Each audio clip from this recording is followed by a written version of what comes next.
kira-kira Pak Sabto ada nggak Pak ya di rumah? Terus si bapak-bapak ini agak heran. Loh, Pak Sabto ya nggak ada Mas. Wong Pak Sabto itu sudah meninggal. Mas Ferdi nggak lihat tadi yang waktu aku nunjuk-nunjuk di area penonton, ada beberapa orang bapak-bapak dan ibu-ibu itu pakaiannya itu aneh, kayak orang-orang di zaman kerajaan.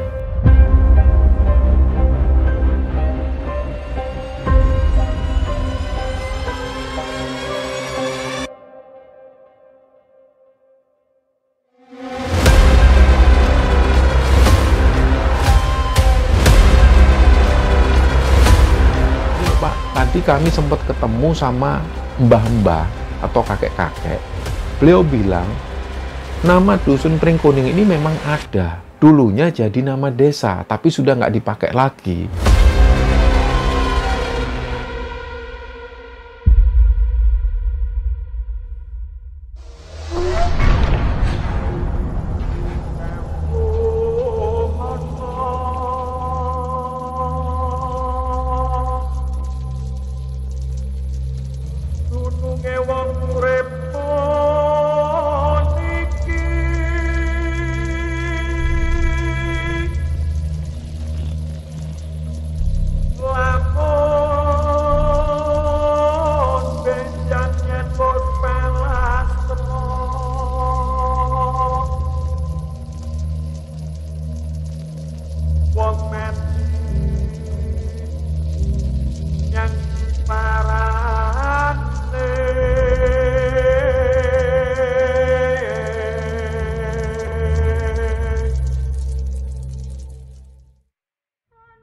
Bismillahirrahmanirrahim. Assalamualaikum warahmatullahi wabarakatuh. Sobat Gembara Sunyi dimanapun berada, pada kesempatan kali ini kami akan membagikan cerita yang dikirim oleh Sobat Gembara yang bernama Riyandi yang asalnya dari Jawa Tengah. Sebelum kita masuk ke ceritanya, untuk teman-teman yang nonton tayangan ini dan belum subscribe, jangan lupa untuk subscribe lebih dulu agar channel Gembara Sunyi ini lebih berkembang lagi dan kami lebih bersemangat lagi dalam membuat konten-konten terbaru di Gembara Sunyi. Dan untuk teman-teman yang telah mendukung kami sejauh ini, kami mengucapkan terima kasih banyak. Semoga amal kebaikan teman-teman dibalas kebaikan berlipat oleh Allah Subhanahu wa Ta'ala.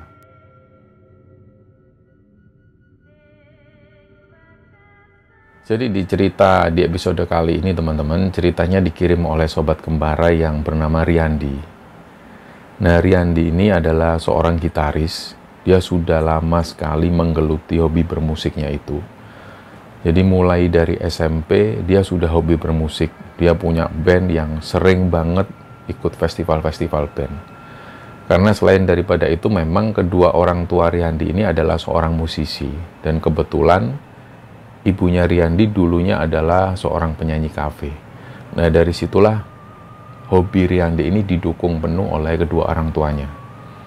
Nah di masa-masa SMP itu dia ingat, dia sering banget mengikuti festival-festival band. Bahkan waktu itu dia nggak hanya punya satu band, dia punya 3 band lebih.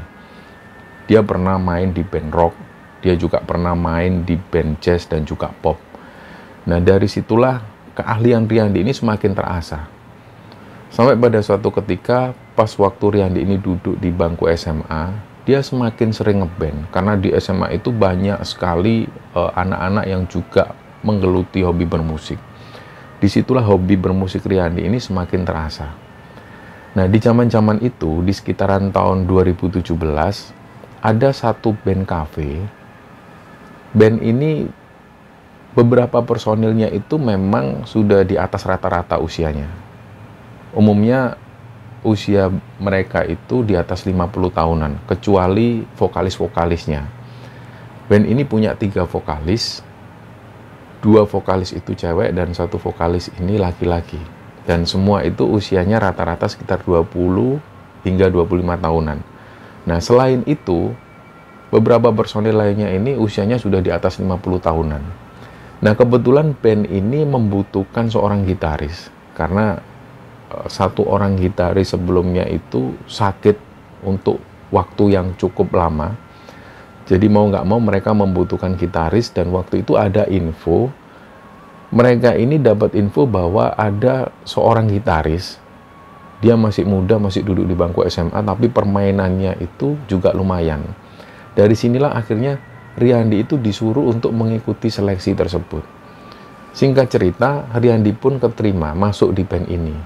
Dan setelah Riyandi gabung di band tersebut, ini job Riyandi ini semakin banyak. Dia sering banget tampil di kafe-kafe, tampil di hotel, acara perkawinan, dan lain sebagainya. Dan dari situlah sampai pada akhirnya pas dia ini duduk di bangku kelas 3 SMA, mulai dia merasa sekolahnya itu jadi berantakan. Karena sering banget dia itu pulang larut malam.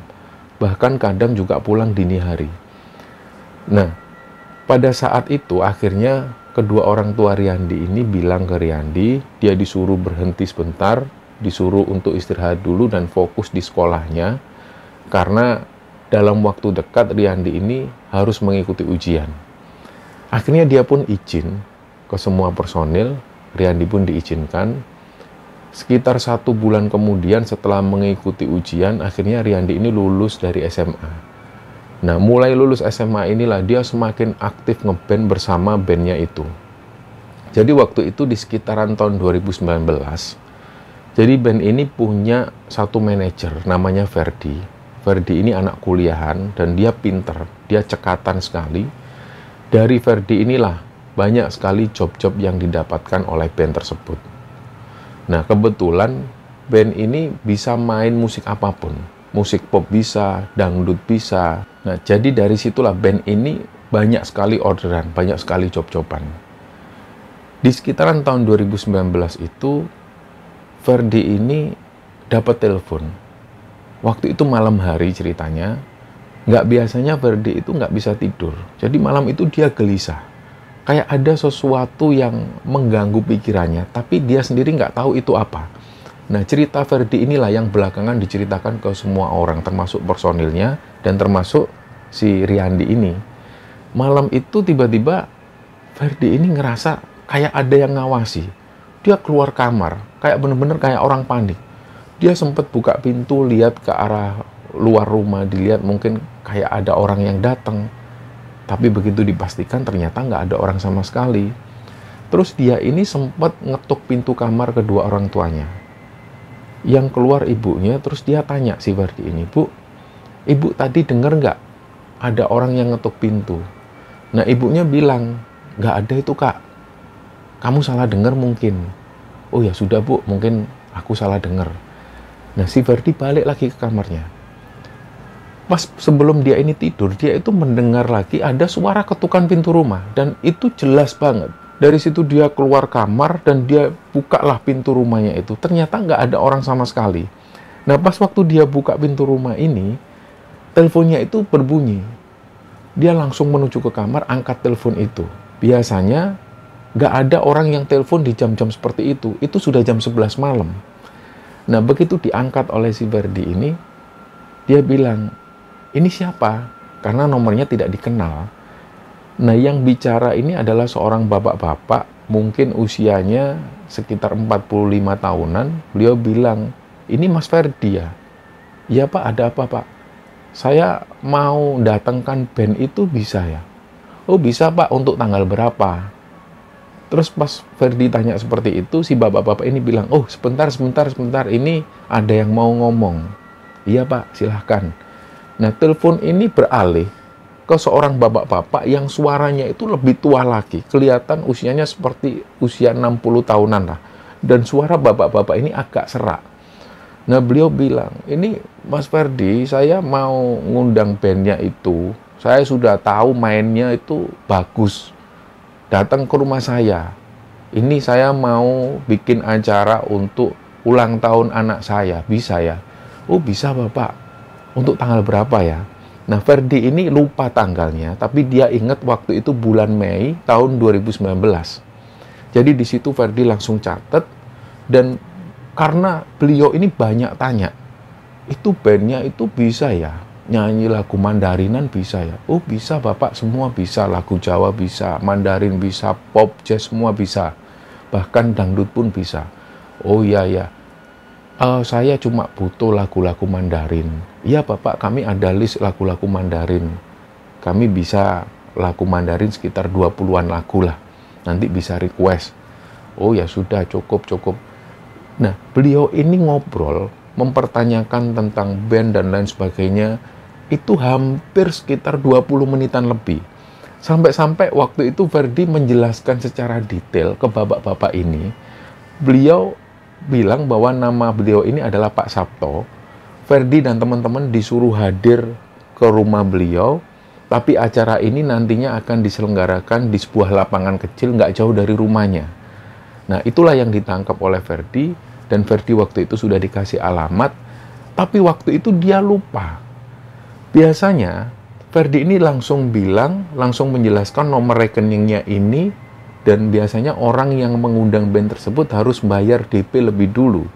Nah, mungkin malam itu karena Ferdi ini sebelumnya sudah mengalami sesuatu yang aneh, dan yang kedua pada saat itu yang namanya Pak Sabto ini terus-terusan tanya, sampai pada akhirnya Ferdi ini terus-terusan menjelaskan, dan sampai lupa dia menyerahkan nomor rekeningnya itu. Dan singkat cerita, telepon ini pun ditutup. Barulah setelah itu Ferdi mengabarkan ke personel yang lain, termasuk si Riyandi ini. Mereka dikabari bahwa ada acara di bulan Mei itu. Setelah itu Ferdi baru ingat, aduh lupa, tadi belum tak kasih nomor rekening. Setelah Ferdi ini ingat, barulah dia mencoba menghubungi nomor yang tadi, nomornya Pak Sabto tadi. Begitu dihubungi ternyata nomor ini nggak aktif. Nah, waktu itu Ferdi ngelihat jam, ternyata sudah jam setengah 12 malam. Mungkin HP-nya sudah dimatikan. Udahlah, besok aja ditelepon. Nah, keesokan paginya, seperti biasa mereka itu latihan di studio langganan mereka. Pada saat latihan itu, ada satu orang yang bertanya, personil laki-laki ini. Jadi personil laki-laki ini kebetulan adalah vokalis di band tersebut, namanya Andi. Andi tanya ke Ferdi, itu nanti kita di sana nginep di mana? Karena acaranya itu diselenggarakan 2 hari 2 malam. Di situ Ferdi juga lupa. Waduh, iya ya.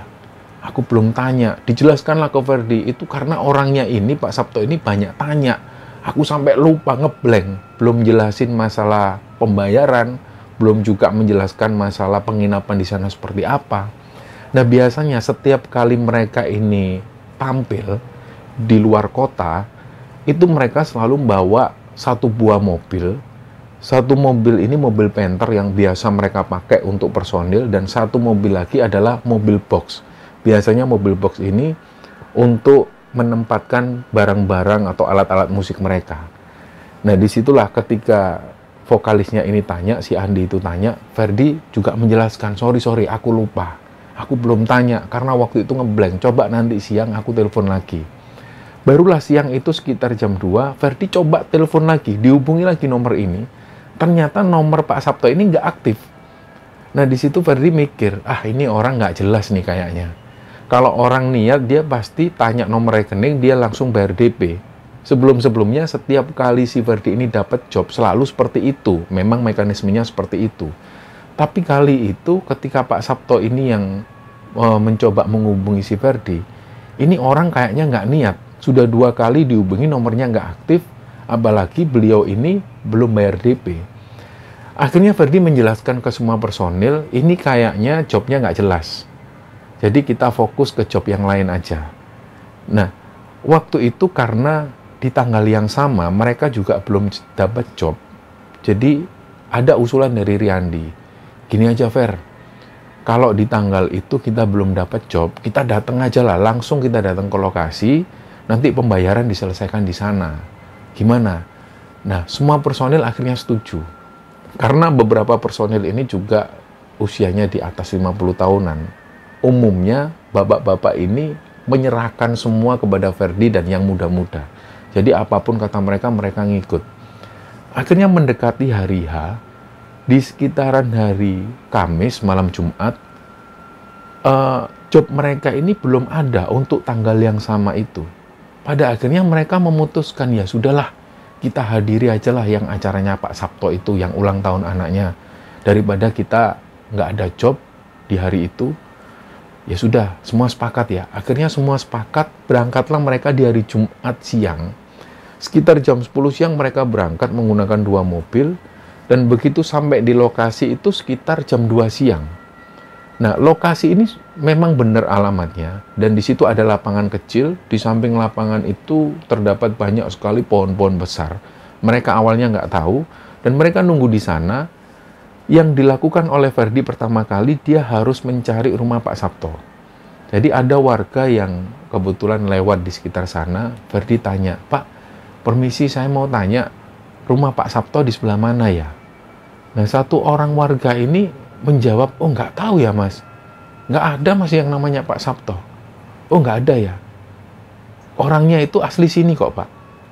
"Iya, saya kurang tahu, coba tanya yang lain aja." Nah, di situ mereka nunggu. Yang mereka pikirkan waktu itu, ini acara kan nanti malam. Kenapa kok sound system atau mungkin baleo-baleo kok nggak ada, kok nggak disediakan? Ini apa memang sound system ini terlambat datang atau gimana? Biasanya siang hari peralatan atau sound system itu sudah datang lebih dulu, panggung sudah disiapkan. Tapi ini nggak ada sama sekali. Nah, baru waktu itu sekitar jam 5 sore, karena mereka sudah nunggu lama di sana, si Ferdi ini juga ditanya sama personil lain, "Gimana ini Fer? Jadi nggak ini Fer?" Bentar, tenang dulu, tenang. Nah, ada satu orang, bapak-bapak, beliau ini naik motor. Sebelumnya, 1 jam sebelumnya, si bapak ini memang sudah lewat. Ferdi tahu karena Ferdi ngelihat bapak ini pakai baju mencolok, warna kuning, dan motornya itu pun juga motornya bukan motor biasa. Motor ini dimodif seperti motor trail. Nah, bapak-bapak ini menurut Ferdi, dia sudah lewat 1 jam sebelumnya. Dan waktu itu sekitar jam 5, bapak-bapak ini lewat lagi dan memperhatikan Ferdi dan teman-teman. Gak lama setelah itu, si bapak-bapak ini putar balik, terus beliau itu menghampiri Ferdi dan teman-teman. Bapak-bapak ini tanya, "Mas, saya lihat dari tadi kok ada di sini nyari rumah siapa?" "Iya pak, kami nyari rumahnya Pak Sabto." "Oh, rumah Pak Sabto. Ayo saya antar, rumahnya agak jauh mas dari sini. Kalau sampai tanya orang sini nggak ada yang tahu." "Oh alah, pantesan pak." Akhirnya di situ Ferdi dibonceng oleh bapak-bapak ini, diantarkanlah ke rumah Pak Sabto. Ternyata rumah Pak Sabto itu ada di jalan yang di seberangnya. Jadi bukan ada di lokasi itu. Ketika sampai di rumah Pak Sabto ini terbilang besar. Beliau ini ternyata menurut bapak-bapak yang bonceng Ferdi, beliau ini adalah seorang kaya raya. Beliau seorang Cina dan bisnisnya di mana-mana. Beliau punya toko di kota. Nah, waktu itu si bapak-bapak ini belum nyambung. Dikiranya yang telepon Ferdi dan teman-teman adalah keluarga dari Pak Sabto. Jadi waktu itu bapak-bapak ini hanya menjelaskan latar belakang dari Pak Sabto. Beliau seorang pengusaha dulunya dan lain sebagainya. Ketika sampai di depan rumah Pak Sabto, Ferdi tanya ke bapak-bapak ini, "Kira-kira Pak Sabto ada nggak pak ya di rumah?" Terus si bapak-bapak ini agak heran. "Loh, Pak Sabto ya nggak ada mas. Wong Pak Sabto itu sudah meninggal." Nah, di situ Ferdi ini kaget. "Loh, nggak mungkin pak kalau sudah meninggal. Wong yang telepon saya itu Pak Sabto, ada 2 orang.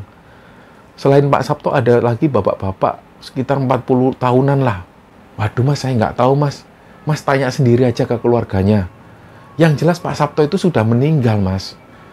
Tak kira sampean tadi ini diundang oleh keluarganya Pak Sabto, mungkin istrinya atau mungkin anak-anaknya Pak Sabto. Saya sendiri tidak paham. Jadi ketika mendengar cerita dari Ferdi menjelaskan bahwa Ferdi ini sudah ditelepon oleh Pak Sabto sendiri. Bapak-bapak ini nggak percaya. Akhirnya dia pun pamit pulang. Setelah itu Ferdi pun mencet bel.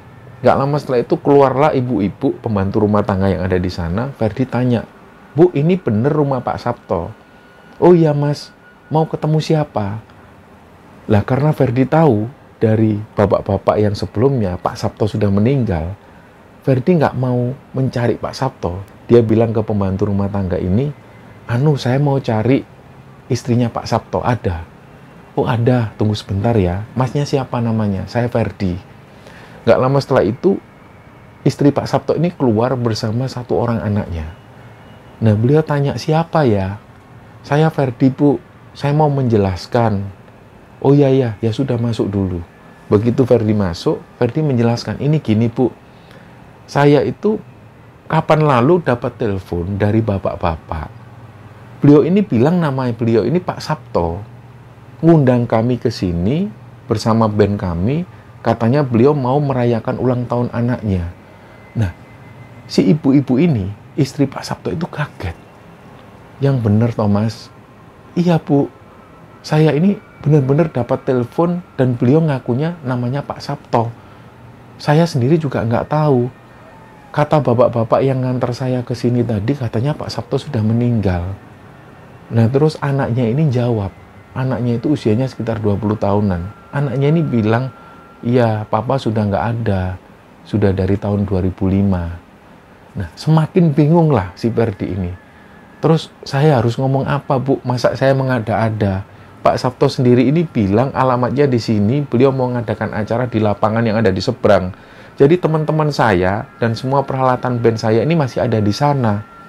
Nah, karena waktu itu ngelihat kondisi Ferdi ini yang bingung, istri dari Pak Sabto itu pun bilang ke Ferdi, ya sudah gini aja, teman-temannya disuruh ke sini aja dulu. Nanti dibicarakan gimana enaknya. Nah, singkat cerita, ketika semua personil ini datang ke rumah Pak Sabto itu, ngomonglah lagi istri Pak Sabto ini. Ini cerita awalnya gimana, Thomas? Kok saya masih nggak percaya? Nah, Ferdi cerita lagi, ya itu tadi Bu, saya ini ditelepon bapak-bapak, namanya Pak Sabto, dan beliau ini pengen menghadirkan band di sini untuk menghadiahi anaknya, ulang tahun anaknya.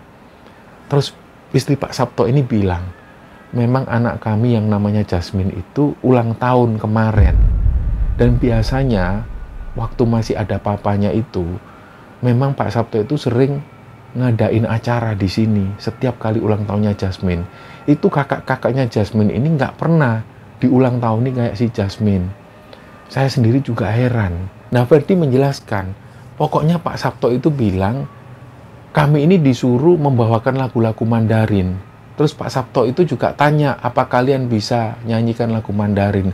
Kami memang bisa, Bu. Saya jelaskan juga, kami siap 20 lagu Mandarin.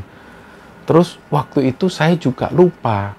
Saya mau tanya ke Pak Sabto soal penginapannya anak-anak ini. Nah, beberapa kali Pak Sabto itu selalu bilang, sudah kamu nggak usah repot, kamu nggak usah repot. Kata-kata itu terus yang diucapkan oleh Pak Sabto.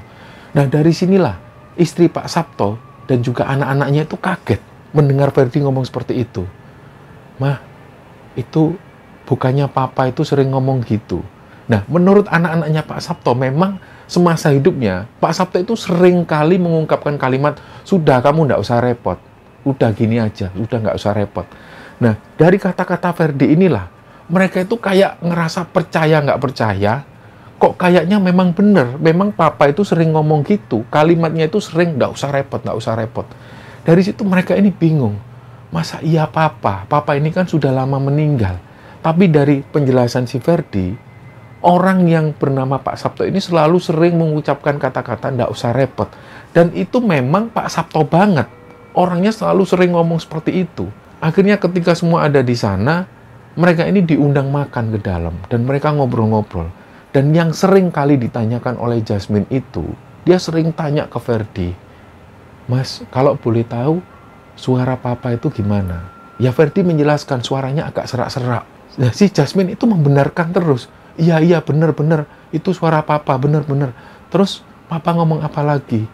Ya, itu aja, C. Katanya, papa ini mau ngundang band untuk ngulang tahuni anaknya. Tapi, beliau sendiri nggak ngomong anaknya namanya siapa, nggak bilang. Oh, iya. Sambil makan itu, si Jasmine ini antusias. Seolah-olah Jasmine ini percaya bahwa Pak Sabto memang menelpon Ferdi. Nah, singkat ceritanya, sekitar jam 10 malam, setelah mereka ngobrol-ngobrol asik, akhirnya istri dari Pak Sabto itu manggil Ferdi. Mas, ini saya nggak tahu ya, apa saya harus percaya atau enggak. Tapi menurut si Jasmine itu, anak saya, dia itu yakin loh, kalau yang nelpon kamu itu memang suamiku, memang Pak Sabto.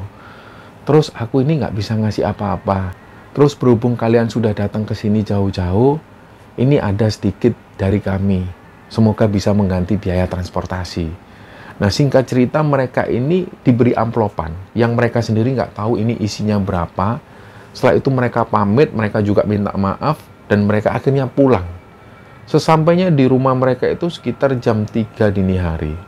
Dan keesokan harinya, Ferdi membuka amplop tersebut dan dia menjelaskan ke personel yang lain, ternyata amplop ini berisikan uang sekitar 5 jutaan.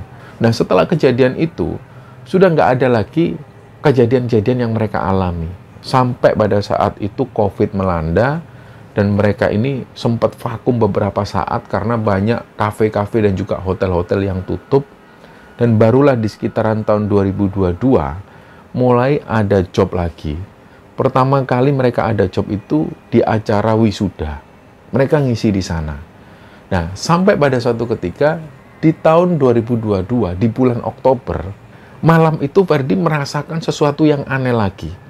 Persis seperti pertama kali sebelum dia mendapatkan telepon dari Pak Sabto. Suasananya seperti itu. Pada waktu Ferdi ini ada dalam kamar, tiba-tiba dia seperti mendengar ada orang yang mengetuk pintu rumah. Begitu pintu rumah ini dibuka, ternyata nggak ada siapa-siapa. Dan hal itu terjadi hampir 2 kali. Malam itu sekitar jam 12 malam, Ferdi nggak bisa tidur. Dan nggak lama setelah itu, dia mendengar lagi ada suara ketukan pintu rumah. Barulah Ferdi keluar kamar, dia memastikan lagi, sebelum dia buka pintu rumahnya, dia dengarkan dari arah kamar. Ternyata memang benar ada yang ngetuk pintu rumah. Dibukalah oleh Ferdi, ternyata di depan pintu rumah itu ada 2 orang bapak-bapak. Beliau pakai kemeja putih dan yang satunya pakai kemeja batik, pakai songkok warna hitam. Nah, si bapak-bapak yang pakai songkok hitam ini bilang ke Ferdi, "Mas, saya mau ngundang band di acara di kampung kami. Ini ada acara bersih-bersih desa. Dan acaranya itu nggak hanya band, tapi ada juga acara wayangan, ada acara jaranan, lengkap lah pokoknya." "Oh ya Pak, untuk tanggal berapa itu?" "Dijelaskan lah, untuk tanggal sekian Mas, di bulan Oktober ini." "Oh baik Pak." Terus akhirnya si bapak-bapak ini tanya, "Ini saya harus DP berapa?" "DP 50% Pak, enggak apa-apa." "Berarti berapa saya harus bayar?" "Ya 3 juta dulu Pak." Waktu itu tarif mereka sekitar 6 jutaan. Setelah ini bapak-bapak itu pun memberikan uang sekitar 3 juta. Diterima oleh Ferdi. Dan di situ Ferdi mulai mencatat nama bapak-bapak tersebut dan juga alamat beliau. Di situ tertulis bahwa alamat yang disertakan oleh si bapak-bapak ini, alamatnya itu Dusun Pring Kuning, RT 1 RW 3. Keesokan harinya Ferdi menyampaikan ini ke personel yang lain bahwa ada acara di bulan Oktober, acara bersih-bersih desa, acaranya seperti ini, dan lagu-lagunya adalah lagu-lagu Jawa. Nah, mulailah mereka mempersiapkan. Selain daripada itu, mereka sudah mulai mengisi acara-acara di hotel-hotel. Nah, setibanya di tanggal tersebut, mereka semua menuju ke desa yang dimaksud. Desa ini namanya Desa Pring Kuning. Dan waktu itu mereka sempat nyasar beberapa kali, karena banyak sekali warga di daerah sana itu yang nggak tahu letak dari Dusun Pring Kuning ini. Jadi mereka cuma berspekulasi, mungkin di daerah sana Mas, coba cari lagi. Sampailah mereka di sebuah lapangan. Lapangan ini nggak terlalu besar. Dan di sana ternyata sudah ada 1 buah truk yang berisi genset dan juga sound system. Nah, Ferdi yakin kalau di sini acaranya pasti. Mereka berhenti di sana, ternyata di situ ada sebuah perdebatan-perdebatan kecil. Dan Ferdi mendekat. "Pak, ini bener ya acara bersih-bersih desa itu?"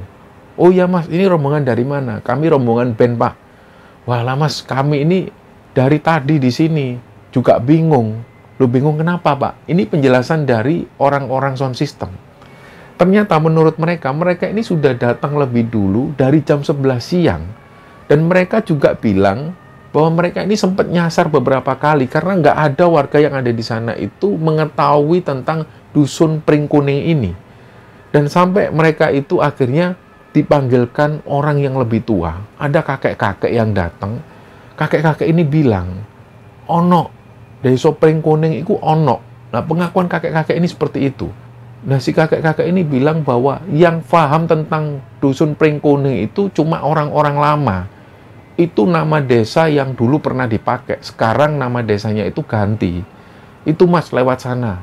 Nah, dari petunjuk kakek-kakek tersebut, akhirnya orang-orang sound system ini sampai di desa yang dimaksud. Tapi yang menjadi masalah, ini pelaksana, panitia pelaksana ini di mana? Mereka jadi nggak tahu harus masang sound system dan panggung di mana. Jadi pas waktu orang-orang sound system dan beberapa personil lainnya sudah kumpul di sana, termasuk beberapa orang dari kelompok wayang itu juga sudah datang. Mereka duduk-duduk di satu tempat sambil nunggu kedatangan dari panitia pelaksana. Nah, pas waktu mereka ngobrol-ngobrol itulah sampailah mereka itu pada sebuah cerita. Ternyata semua orang itu juga mengaku didatengin 2 orang bapak-bapak. Ada orang pemilik wayang ini, dia juga mengaku didatengin 2 orang laki-laki di malam hari, dan beliau itu sudah membayarkan DP. Begitupun juga orang sound system. Dia mengaku juga seperti itu. Malam hari, dia didatengin 2 orang bapak-bapak, dan dia tanya tentang biaya-biayanya, dan di situ si bapak-bapak ini ngasih uang DP. Nah, Ferdi juga bercerita hal yang sama. Iya Pak, kami juga didatengin 2 orang bapak-bapak. Dan bapak-bapak yang pakai songkok itu juga sudah ngasih uang DP ke kami. Nah, di situ mereka nunggu. Terus ini gimana? Nah, nggak lama setelah itu, datanglah seorang bapak-bapak. Beliau adalah kepala desa di situ. Sebenarnya kepala desa ini juga nggak tahu menau tentang acara ini. Karena menurut kepala desa ini, acara bersih-bersih desa itu sudah pernah dilakukan 1 bulan sebelumnya. Lah kok ini kok ada acara lagi? Kenapa banyak orang yang datang? Dan ketika dijelaskan oleh semua orang yang ada di sana, Bapak Kepala Desa ini akhirnya memutuskan, ya sudahlah digelar di sini aja acaranya. Nah, menurut Bapak Kepala Desa ini semua mungkin keinginan dari leluhur-leluhurnya. Jadi ini memang terkesan tidak masuk akal. Tapi karena semua orang sudah kumpul di sana, orang-orang jaranan sudah kumpul, orang wayang, band, dan juga semua peralatan sudah kumpul semua di sana termasuk sound system, akhirnya bapak-bapak kepala desa ini pun memutuskan untuk tetap menggelar acara tersebut. Jadi secara mendadak warga kampung itu dipanggil menggunakan toa masjid, menggunakan cara dari mulut ke mulut. Semua warga desa dikumpulkan ke satu titik. Dan akhirnya sekitar jam 8 malam panggung ini pun sudah berhasil didirikan, termasuk juga sound system. Dan acara itu berhasil diselenggarakan, dan acara ini dimulai sekitar jam 9 malam. Karena waktu itu benar-benar mepet, yang memakan waktu paling banyak adalah acara wayangan. Jadi waktu itu yang dimainkan lebih dulu adalah band. Band ini hanya membawakan sekitar 3 lagu. Setelah itu baru disusul dengan acara jaranan. Dan sekitar jam 11 malam, barulah wayang ini tampil. Nah, pada saat acara wayang ini tampil, Ferdi dan teman-teman itu belum pulang. Karena mereka sudah lama sekali nggak nonton wayang, mereka tetap tinggal di sana sambil menikmati wayangan itu. Ada lagi 1 cewek di rombongan band tersebut, tukang make up mereka. Nah, 3 cewek ini bilang bahwa mereka itu melihat orang-orang yang menyaksikan wayang ini itu dandanannya nggak sesuai dengan zaman-zaman sekarang. Beberapa di antara mereka itu masih berpenampilan seperti orang-orang di kerajaan-kerajaan masa lalu. Yang perempuan cuma pakai kemben, mereka nggak pakai alas kaki. Itu mereka lihat sering sekali berseliweran, terutama di antara penonton-penonton yang duduk di acara itu. Hal ini terungkap belakangan setelah mereka itu pulang menuju ke rumah. Jadi dalam perjalanan mereka cerita semua. Bahkan waktu itu Ferdi sempat ditanya oleh vokalis ceweknya itu, "Mas Ferdi nggak lihat tadi yang waktu aku nunjuk-nunjuk di area penonton, ada beberapa orang bapak-bapak dan ibu-ibu itu pakaiannya itu aneh, kayak orang-orang di zaman kerajaan." Nah, dari cerita-cerita ini, akhirnya Ferdi dan teman-teman itu menyimpulkan, mungkin waktu itu memang penontonnya nggak hanya penonton biasa. Mungkin ada juga penonton gaib yang ikut nimbrung di sana. Karena pengakuan Ferdi dan teman-teman, memang suasana malam itu beda banget. Suasananya itu benar-benar sakral. Dan sampai-sampai waktu itu ketika mereka nonton pertunjukan wayang, mereka itu sampai nggak bergerak sedikit pun, saking mereka menikmatinya pertunjukan wayang itu. Nah, dari cerita-cerita yang dialami oleh Riyandi dan teman-teman inilah, akhirnya Riyandi ini menyimpulkan bahwa memang makhluk-makhluk tak kasat mata itu memang benar-benar ada dan eksis. Inilah yang diyakini oleh Riyandi setelah mereka mengalami situasi yang semacam itu. Dan sampai hari ini teman-teman, Riyandi masih aktif di bandnya itu, dan dia masih mengisi acara-acara baik itu di kafe, di acara kawinan dan lain sebagainya. Nah, cerita inilah teman-teman yang dibagikan oleh sobat kembara yang bernama Riyandi, Dan semoga kisah ini bisa menghibur teman-teman semua, lebih-lebih kisah ini bisa kita ambil hikmah dan bisa kita ambil pelajaran di dalamnya. Mohon maaf kalau ada salah-salah kata. Wassalamualaikum warahmatullahi wabarakatuh.